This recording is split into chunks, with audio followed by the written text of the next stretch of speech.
Alright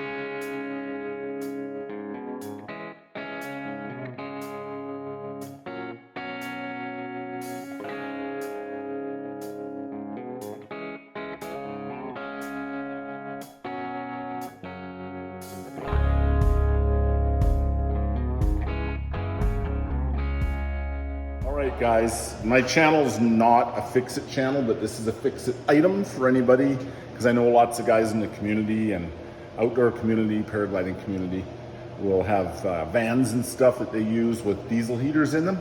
So mine is a Vevor diesel heater. It's a little red guy, and it has the blue controller. And right out of the gate, couldn't make it run. And it kept giving, it would throw the code E-8.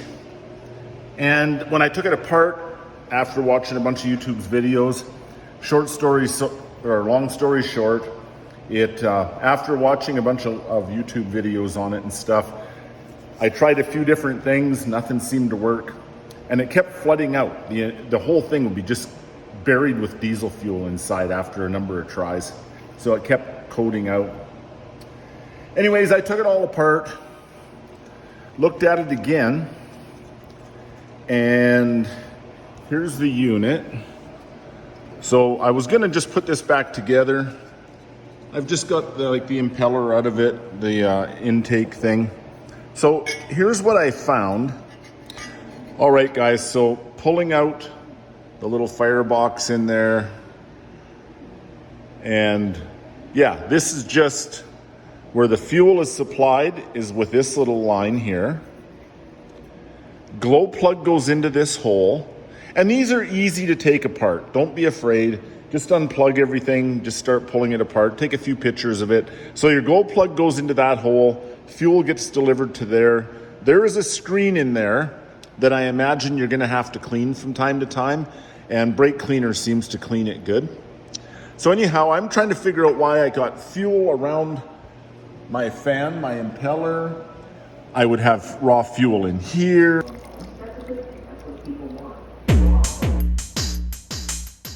I'm going like, what the hell's going on? Then I got looking, and you see this hole? That's the exhaust hole. So while I was cleaning it out, I noticed, and I don't know if you can see where I broke it out, but because of the casting being used so many times or not good quality control, that exhaust port was actually covered right across with aluminum.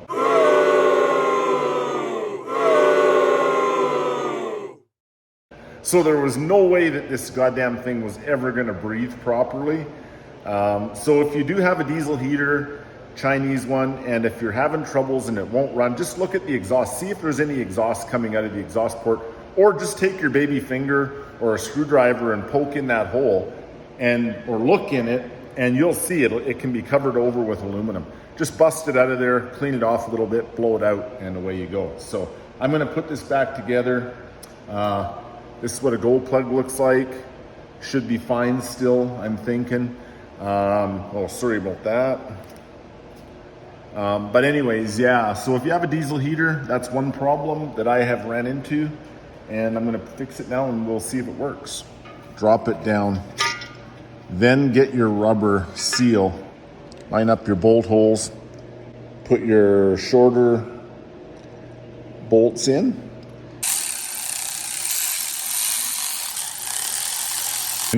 Just be aware that there is a gasket in here, the black guy there.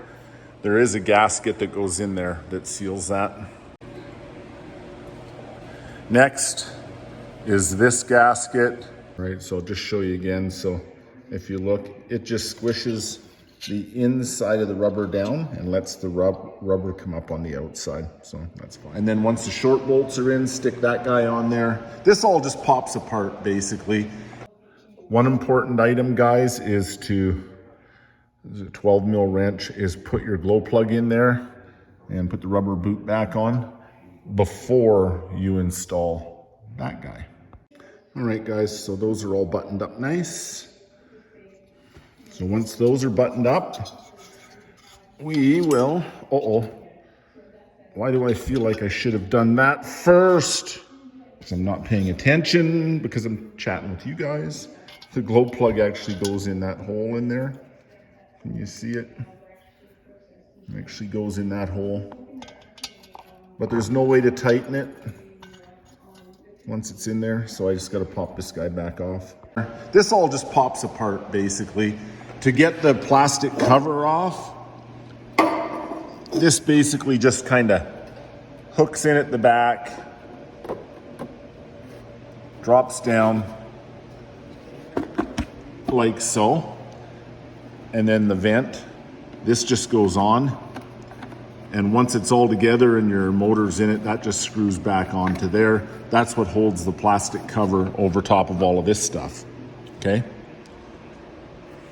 Okay, so this guy, if you took it apart, you already know, but just in case, I'm doing this in reverse. There's a little bit of residue in there. Okay, I'll clean that out quick. 2 seconds with some brake clean. So we set that guy here.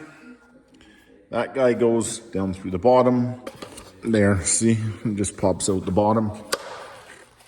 Don't forget to take a picture of these wires when you unhook them so you know which side they go on, because these two are both 3-prong wires. And they have 2 wires going to them, but they're 3 prongs, and they will go on either one. They fit easier on one than they do on the other, but they will do both. So take a video of that or a picture. And once you have the lid on this aligned, it's kind of a finicky thing because you got the intake and exhaust ports hanging out. Then you just buzz this guy up, and I'll just finish snugging that, kind of making sure that the fan's not rubbing. It's Mickey Mouse and it's finicky, but it works. Alrighty, let's see what she does.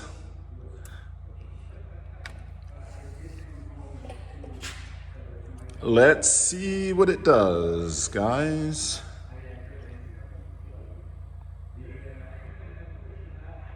E6. Why do I have an E6 now? All right, guys, well, it looks like I got it. Starting to make heat, finally, first time. Oh yeah, she's starting to buck now. So I had a problem, you know where that fan goes in there? That little rubber I was talking about, I'll refer back to it. That rubber was holding the impeller from turning, that's why I was getting the E6.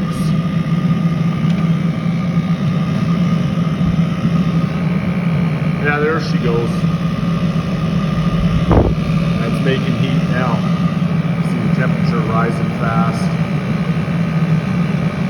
50 degrees Celsius already. Anyways, that Canadian dude over and out, guys. Hope you enjoyed the video. See you in the next one.